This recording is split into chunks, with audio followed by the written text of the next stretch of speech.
దాయిని ప్రశాంత్ భర్త పేరు. ఇతనికి 35 ఏళ్ళు. ఇతను గత కొంతకాలంగా సౌదీలో ఉంటున్నాడు. సౌదీ అరేబియాలో ఉండి అక్కడ పనిచేసుకుంటున్నాడు. అక్కడ కూడా ఇతను లేబర్గానే పనిచేస్తున్నాడు. వీళ్ళ భార్య సంధ్య, ఈమె ఇంద్రపూర్ కాలనీ అక్కడ నిజామాబాద్లో. ఇది వచ్చి నిజామాబాద్ అవుట్స్కట్స్లో ఉందని చెప్తున్నారు. నిజామాబాద్లో ఇంద్రపూరి కాలనీలో ఒక ప్రైవేట్ హాస్పిటల్లో నర్సుగా పనిచేస్తుంది. ఆ టైంలో ఈమెకి ఒక అనిల్ అనే ఒక అబ్బాయి పరిచయం, మెరుగురి అనిల్ అనే అబ్బాయి పరిచయం అయ్యాడు.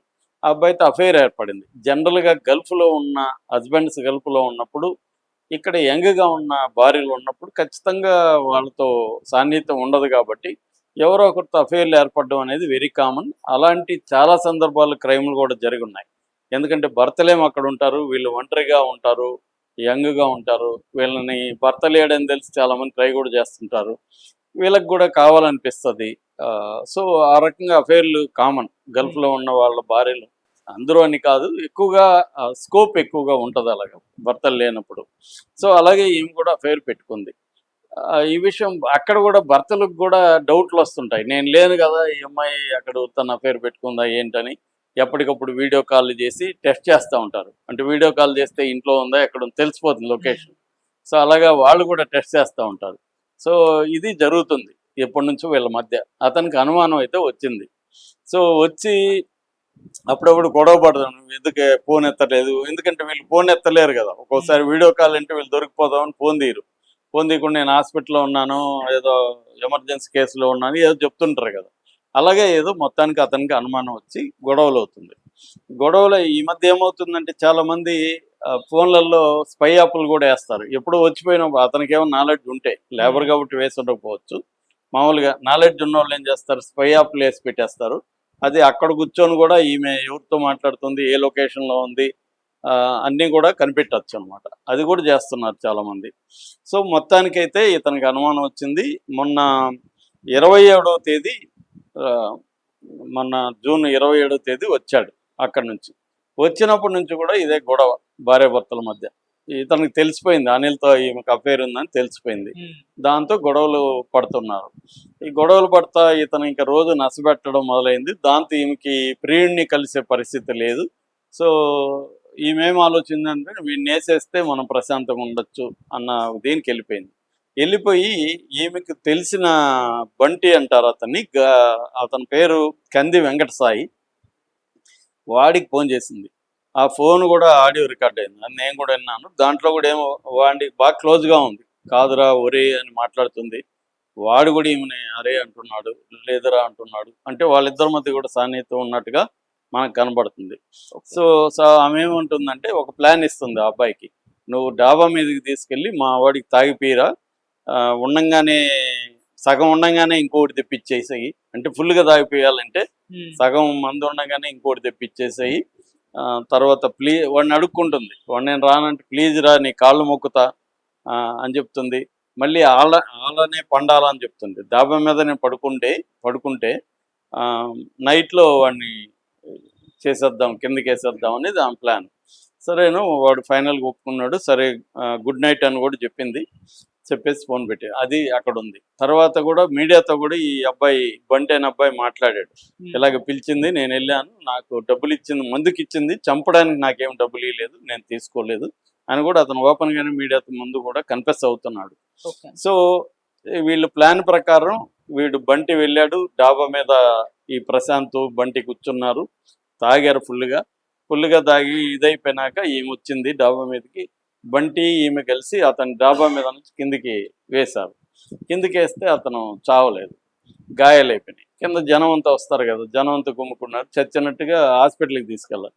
ఏమైందంటే యాక్సిడెంట్గా తాగాము, అతను డాబా మీద నుంచి పడిపోయాడని చెప్పి గవర్నమెంట్ హాస్పిటల్ దగ్గరే ఉంటే దానికి తీసుకెళ్లారు. అక్కడ నుంచి బెటర్గా కావాలని ప్రైవేట్ హాస్పిటల్కి తీసుకెళ్ళి కొద్దిగా అతను బతికాడు, అంటే ప్రాణాలకు ఏం ప్రమాదం లేదు. సో దాంతో ఈమెకి ఇప్పుడు భయమైంది, వీడు బయటకు వచ్చాడనుకో వీడికి తెలిసిపోతుంది కదా చంపే ఇదని. దాంతో మొత్తం మన ప్లాన్ పోతుంది, మనం ఇరుక్కుంటామని చెప్పి అర్జెంటుగా ఇంకేం బాగైపోయింది, నేను నర్సే కదా నేను చూసుకుంటాలే అని చెప్పి ఆమె హాస్పిటల్లో ఒప్పించి ఇంటికి తీసుకెళ్ళిపోయింది. ఇంటికి తీసుకెళ్ళిపోయినప్పుడు ఐవి క్యాన్యులా అంటారు. ఐవి క్యాన్యులా అంటే చేతికి ఇట్లా ఇంజెక్షన్ ఇచ్చేసి దాంట్లో నుంచి పెడతారు కదా మనకి, సెలైన్ అంతా కూడా పైపుల ద్వారా ఎక్కిస్తారు. అలాంటిది ఆమె తీయలేదు. నేను ఇంటికి పోయినాక నేను ఇంకా ఇంజెక్షన్ ఏవో ఇవ్వాలి కదా, అవి ఇచ్చి నేను తీస్తాను అని చెప్పింది. నర్సు కాబట్టి హాస్పిటల్లో కూడా ఎవరేమీ అబ్జెక్ట్ చేయలేదు. మామూలుగా అయితే బయటకు పంపించేప్పుడు తీసి పంపిస్తారు. సో లేదు, ఇంకేమన్నా ఇంజక్షన్లు ఇవ్వాలనుకున్నప్పుడు ఉంచుతారు. అలాగే తను తీసుకెళ్ళి ఇంటికి తీసుకెళ్ళినాక అప్పుడు ఈమెకి ఐడియా వచ్చింది. ఈమె నర్సు కాబట్టి ఐడియా ఉంది కాబట్టి ఈ హార్పిక్ని తీసుకొని వెళ్ళి ఆమె దాన్ని సిరంజిలోకి తీసుకొని ఆ గ్రాన్యుల్ లోపల నుంచి ఇచ్చేసింది. అది డైరెక్ట్గా నర్వ్స్లోకి వెళ్ళిపోయింది. దాని మామూలుగా హైడ్రోక్లోరిక్ యాసిడ్ అంటారు అనమాట. అది ఆ వెయిన్స్లోకి ఎప్పుడైతే డైరెక్ట్గా వెళ్ళిపోయిందో అది బ్లడ్ వెసల్స్లోకి వెళ్ళిపోయింది, రక్తనాళాల్లోకి వెళ్ళిపోయి హెమోలైసిస్ అంటారు, అంటే రెడ్ బ్లడ్ సెల్స్ డిస్ట్రాయ్ చేసేసింది. అలాగే acute kidney and liver failure, తర్వాత కార్డియోవాస్కులర్ కొలాప్స్ ఇవి జరిగి అతను చనిపోయాడు. అంటే ఒక రకంగా మల్టీ డ్యామేజ్, ఆర్గాన్ డ్యామేజ్ జరిగింది. సో చనిపోయిన తర్వాత ఈమె ఏం చెప్పింది, ఇక్కడ ఈ దెబ్బల వల్లే చనిపోయాడు అనేది చెప్పేసింది. ఈ ఎక్కిచ్చింది ఎవరు చూడలేదు కదా, సో అలాగే చెప్పేసింది. కానీ ఆ అబ్బాయి వాళ్ళ తల్లి శ్యామలకి డౌట్ వచ్చింది. ఎందుకంటే ఈమె బిహేవియరు, అతని మెడ మీద ఏదో చిన్న గాయాలు ఉన్నాయి, మేబీ పెనుగులాడా ఏమో తెలియదు. సో దాంతో ఆమె పోలీసులకి ఆల్రెడీ వీళ్ళ మధ్య గొడవలు ఉన్నాయని వాళ్ళ అమ్మకి తెలుసు కాబట్టి ఈమె ఏమన్నా చేసిందనే అనుమానంతో పోలీసులకి చెప్పింది. సో పోలీసులు వచ్చి ఎవరితో తాగారు అవన్నీ కనుక్కున్నారు. వాడిని పట్టుకున్నారు, బంటిగాన్ని. వాడు కొద్దిగా దెబ్బలు కొట్టుంటే వాడు భయపడిపోయి మొత్తం వాడు చెప్పేశాడు, ఇదంతా మేమే దోసాము అది ఎందుకు చెప్పేశాడు. దాంతో ఈమెను కూడా పట్టుకుపోయి ఈమెను కూడా 4 పీకారు. సో ఈమె కూడా మొత్తం చెప్పేసింది. అలాగా ఇప్పుడు బయటికి పడింది. సో ఆమె ప్లాన్ ఏంటంటే, అంటే ఆ ఫోన్ కాల్లో మనకి అర్థమైంది ఏమంటే ఇతను కూడా ప్రశాంత్ భర్త కూడా ఆమెని బాగా వేధిస్తున్నాడు. అంటే ఇక్కడ నేను చాలాసార్లు చెప్తుంటాను, భర్తలు కూడా ఆలోచించాల్సిందంటే భార్యలో అఫైర్లు పెట్టుకొని మారని తెలిసినప్పుడు ఇంకా వాళ్ళని టార్చర్ పెడతా ఉండడం అనవసరం. నువ్వు దూరం అయ్యి విడాకులు ఇచ్చేసి నువ్వు ప్రశాంతంగా ఉంటూ ఆమెకి ఇష్టం వచ్చినట్టు ఆమెను ఉంచాలి తప్ప ఆమెని ఇంకా తోముతా ఉండి నువ్వు ముందు కొట్టి గొడవ వేసుకుంటా ఉంటే వాళ్ళకేమనిపిస్తుంది, వీడిని వేసేస్తే పోతుంది అనిపిస్తుంది. సో భర్తలు కూడా ఆలోచించుకోవాలి. అంటే కుదరదు, ఈమెకి అఫైర్లు మానుకోదు అనుకున్నప్పుడు విడాకులు ఇచ్చి దాన్ని సెటిల్ చేసుకోవాలి. ఇతను అది చేయకుండా పంచాయతీ పెట్టాడు, ఊర్లో పంచాయతీ పెట్టి ఆమె మీద ప్రెజర్ తీసుకురావాలని ట్రై చేశాడు. సో ఇదంతా ఆమెకి ఇబ్బందిగా మారిపోయింది. వీడి మీద ఇష్టం లేదు ఆమెకి, లవర్ కావాలి.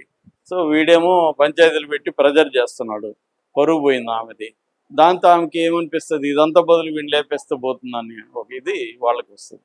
సో అందుకని దీంట్లో నేర్చుకోవాల్సిన ఏమంటే భర్తలు కూడా ఆలోచించాలి. రెండోది భార్యలు, ఇప్పుడు ఈమె చంపింది ఈమెం సాధిస్తుంది అంటే ఈమె కూడా మూర్ఖత్వం ఉంది. ఆ వీడియోలో చూస్తే తెలుస్తుంది, ఆడియోలో స్టూపిడిటీ ఉంటుంది ఇలాంటి వాళ్ళకి. ఏంటంటే అక్కడి వరకు ఆలోచిస్తారు, దీని తర్వాత ఏమవుతుంది మన జీవితం, ఒకవేళ చంపేనారు అనే విషయం కూడా మనం చాలాసార్లు చెప్పుకుంటున్నాం.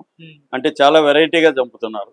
మామూలుగా భర్తలు అయితే కత్తులతో నరికేయడము, గొడ్డలతో నరికేయడము, ఇలాగ గొంతు విసి చంపేయడము ఇలాగే చేస్తారు. కానీ భార్యలు వెరైటీగా చంపుతున్నారు. మామూలుగా మొదటి నుంచి కూడా స్త్రీలు చరిత్రలో చూస్తే ఎక్కువగా విషం ఇచ్చి భర్తల్ని చంపడం అనేది చూస్తుంటాం.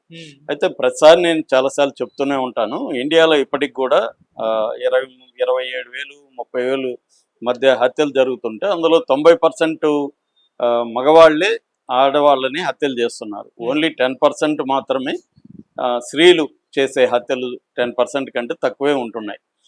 కాకపోతే ఏంటంటే మగవాళ్ళు హత్యలు చేస్తే అది నార్మల్ అయిపోయింది, అది న్యూస్ కాదు.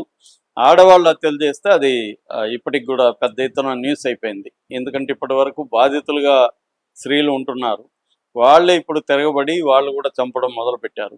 సో అది బయటకు వస్తుంది. ఇప్పటికి కూడా ఇలాంటి వెర్షన్స్లో ప్రాబ్లం ఏంటంటే మనకి పోలీస్ వెర్షన్ తెలుస్తుంది, ఆమె పాయింట్ ఆఫ్ వ్యూ, అసలు ఆమె ఎందుకు చంపాలనుకున్నది భర్తని, ఆమె చంపడం వల్ల ఆమెకు వచ్చిన లాభం ఏంటి, ఆమె ఫీలింగ్స్ ఏంటి అనేది మనకు తెలియదు ఈ కేసుల్లో. ఆ లిమిటేషన్ ఈ అన్ని కేసుల్లో కూడా మనకు ఉంటుంది. స్త్రీల వైపు నుంచి, అంటే చంపిన ఆరోపణలు ఎదుర్కొంటున్న స్త్రీల వైపు నుంచి వాళ్ళ యాంగిల్స్ ఏంటో మనకు తెలియదు కాబట్టి మనం మన అభిప్రాయాల్ని చెప్తూ ఉంటాం. సో ఆ లిమిటేషన్ ఈ స్టోరీలో కూడా ఉంది. అయితే ఈ మధ్య కాలంలో నిజామాబాద్లో కూడా ఇలాగ స్త్రీలు చంపడం అవునింది. లాస్ట్ కూడా మనం ఒకసారి చెప్పుకున్నాం 2026 జనవరిలో. సౌమ్య అనే ఒక ఆమె ఒక సుపారీ ఇచ్చి తన పల్నాటి రమేష్ అని తన భర్తని అంతకుముందు ఎల్ఐసి చేయించి అతని మీద ఇన్సూరెన్స్ చేయించి సుపారీ ఇచ్చి లేపేసింది.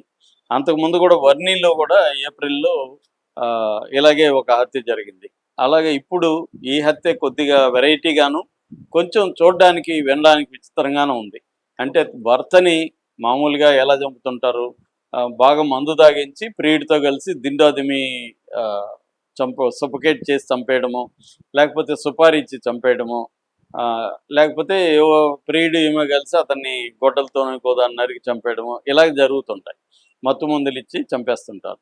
అయితే ఇక్కడ ఈమె ఒక హార్పిక్, బాత్రూంలో మనం బాత్రూమ్ క్లీనర్గా వాడే హార్పిక్ని ఇంజెక్షన్ ద్వారా ఎక్కించి